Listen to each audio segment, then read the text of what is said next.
Fala pessoal, tudo bem com você? Chega mais, eu sou o Chico Garcia, inscreva-se no canal e vamos juntos. Na verdade, não teve nenhuma ligação entre o meio e o ataque. O Corinthians não construiu. E ao não construir, fica difícil analisar um meia armador. Tanto que no segundo tempo entra o Matheus Bidu, jogando numa segunda linha, num esquema completamente diferente ali, diante de peças e alternativas e rodagens que o Ramon estava fazendo, de jogadores que não começaram o jogo de sábado e que são titulares na quinta, mas ao mesmo tempo não podiam jogar tanto tempo agora, porque era um jogo em cima do outro, enfim. Não consigo analisar o Luiz Eduardo por esse jogo, lamento. O Pedro Raul, eu também poderia usar o mesmo argumento. A questão é que já é o 15º, 40º jogo do Pedro Raul, né? Então assim, mas ok, o Corinthians não atacou também. E aí fica difícil analisar o Pedro Raul, que eu até fiquei feliz quando eu vi a escalação, Pedro Raul e Yuri Alberto no ataque. Falei, bom, legal, Pedro Raul desde o começo, mais tempo para vê-lo em campo e assim, não funciona porque a bola também não chegou no primeiro tempo. No segundo, o que acontece? O Yuri, que é titular na quinta-feira, que tá um fominha, tá querendo jogar todos os jogos, começa a partida e claro, sai no intervalo para poder não desgastar tanto. Entra o Romero que o Ramon é apaixonado, pelo visto, né? Ele prefere o Romero em detrimento de outros tantos atacantes. Eu gosto do Romero também, já gostei mais, acho que o momento dele não é tão positivo e ele entrou bem. O Corinthians teve mais presença, circulação, ele puxou mais a marcação. Quando o Corinthians buscou o ataque, lá estava o Romero. O Romero cobrou uma falta maravilhosamente bem no último minuto, no último lance do jogo. Quase faz um golaço, a bola explode no travessão.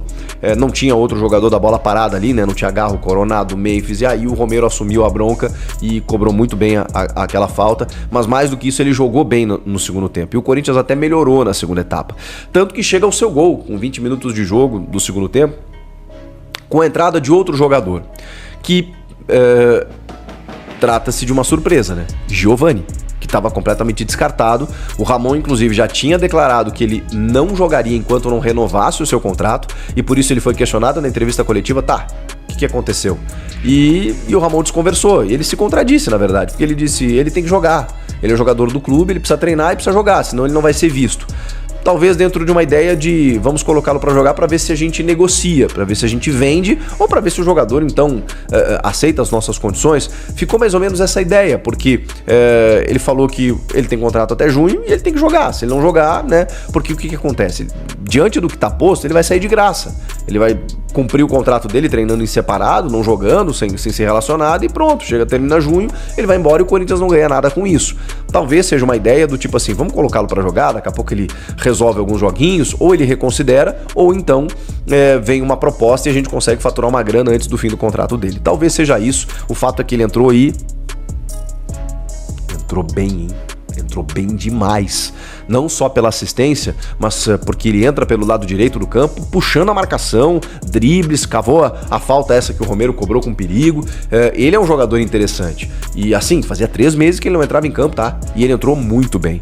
Esse lance que ele dá assistência, né, uma rebatida que sai pra fora da área, e ele, ele tira só o peso da bola.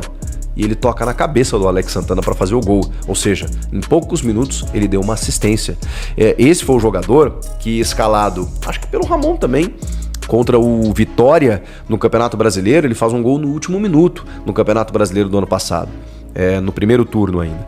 Então assim, ele tem recurso, ele tem estrela, ele tem envolvimento. Tomara que se resolva a situação do Giovani. O Héctor Hernandes depois entra no lugar do Pedro Raul e faz uma belíssima jogada no finalzinho do jogo, sempre entra com poucos minutos, né? Até me surpreendi, porque ele pega a bola, faz um giro muito bom e chuta de perna esquerda e o goleiro é obrigado a fazer uma defesa. Agora, ninguém trabalhou mais do que o Hugo Souza, né?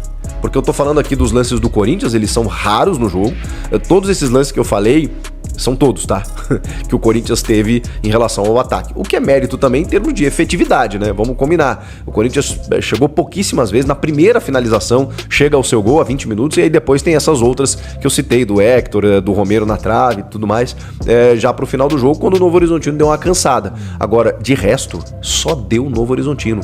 No primeiro tempo, no segundo, os caras criam chances tão claras, que uma hora tem um cabeceio que bate na trave, na volta, o cara vai chutar meio que prensado com o João Pedro, a bola explode no travessão e sai. Negócio inacreditável. O Hugo faz algumas defesas importantes, uma pelo alto, outra por baixo. Os caras chutaram, finalizaram muito, buscaram esse gol. E no primeiro tempo, tem um pênalti cometido pelo Hugo, como eu já falei, e o Pablo Diego vai pra bola, do mesmo jeito que ele tinha cobrado contra o Palmeiras e feito o gol, ele cobra no canto direito, o Hugo vai lá e busca e faz a defesa. Fantástico. O goleiro Hugo Souza hoje garantiu essa vitória, junto do Alex Santana e do Giovani ali, né, que fizeram a jogada do gol. Então, assim, um time completamente descaracterizado, mexido e com 3 pontos na bagagem, diante de um time que vai tirar ponto de muita gente, inclusive dos grandes, como já tirou do Palmeiras, vencendo na Arena Barueri. O melhor de tudo foi a vitória. Depois, a gente começa a elencar que o Hugo manteve a sua sequência no gol, ele estreia contra o São Paulo, e aí hoje existia até uma possibilidade de ele ser preservado, e eu até falei, né, no vídeo pré-jogo, cara, o goleiro é diferente, né, como ele começou agora, dá sequência, pra ele não chegar frio contra o Palmeiras, porque contra o São Paulo, não sei se passou por ele a derrota, acho que não, mas era o primeiro jogo dele, né, então o goleiro é uma posição diferenciada, dá sequência pro cara. O Jacaré na lateral direita, acho que foi uma grata surpresa. No meio de campo a gente teve algumas dificuldades ali, né? Acho que ninguém foi bem. Não consigo destacar um jogador. Talvez o Alex Santana, né? Pelo gol e porque sempre... O Alex Santana também tem aquela regularidade que eu citei do João Pedro Tchoca, né? Ele nunca joga mal. O Alex Santana não vejo jogar mal. Ele tá sempre correndo, sempre resolvendo, sempre se apresentando. O João Pedro muito bem na defesa. O Alex Santana bem no meio.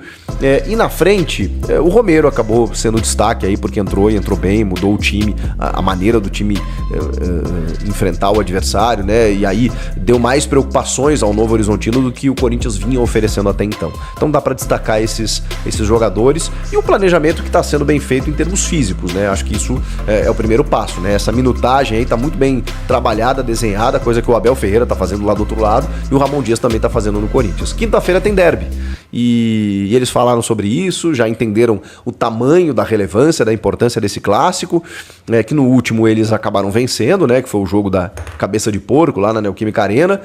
Eles sabem a importância dessa vitória, então, obviamente, vão em busca disso. O que vocês acharam do jogo? Qual a expectativa para o derby? Eu quero ouvi-los. Comentem aqui, inscreva-se no canal e eu volto na próxima. Tchau!